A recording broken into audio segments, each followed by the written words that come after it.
this guy's a race car driver, but your new role as dad, I want to know how many diapers you've changed. Ready, set, go. I mean, more than I can count. Really? Oh, yeah. I'm pretty good at it. Tell me how. Well, I mean, compared to where I started, I should say I'm pretty good at it.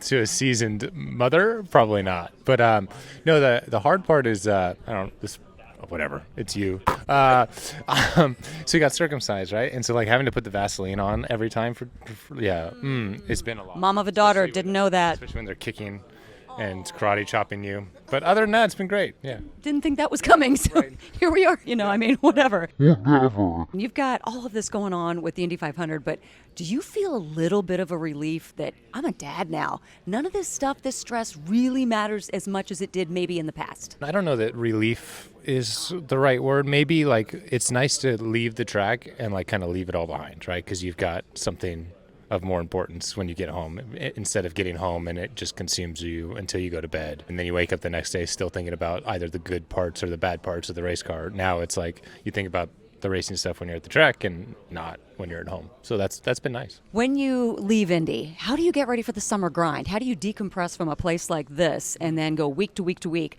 Detroit, WWTR, and then the rest of everything? Yeah, I mean, obviously we're all pretty used to Detroit being immediately after, so that one's pretty straightforward. But I tell you what, the June and July stretch that we're going to have is pretty brutal. I don't know that you can prepare other than just the biggest thing is to, make sure you stay healthy. Like you're going to lose fitness throughout that summertime just because you're traveling so much. You can't have your normal like training schedule. And then with travel and hotels and airplanes and everything, like you just got to make sure you don't stay sick in my mind. And if you can do that, then I think you'll be in pretty good shape.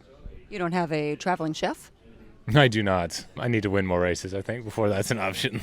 No, you just write that into your contract, Ed. Right. Well, yes, I will maybe do that next time we have this go around. Speaking of week to week to week, maintain focus, whether it's mentally or physically, and heck, maybe the baby helps now.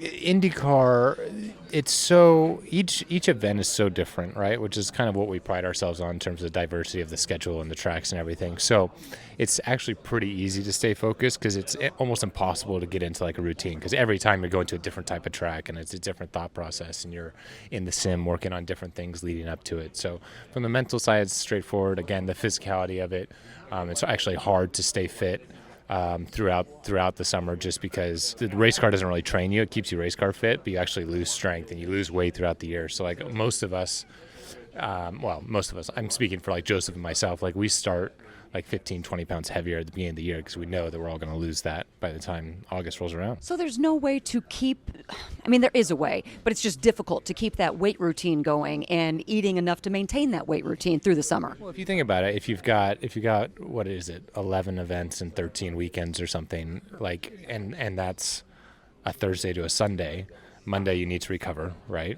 Tuesday, Wednesday, you're not really going to push that hard in a strength room, right, before you get to the track on Thursday. So it's just not, there's not enough time in the week to really keep that sort of maintenance going, which is why, like I said, you start at a higher level and you kind of degrade as it goes on.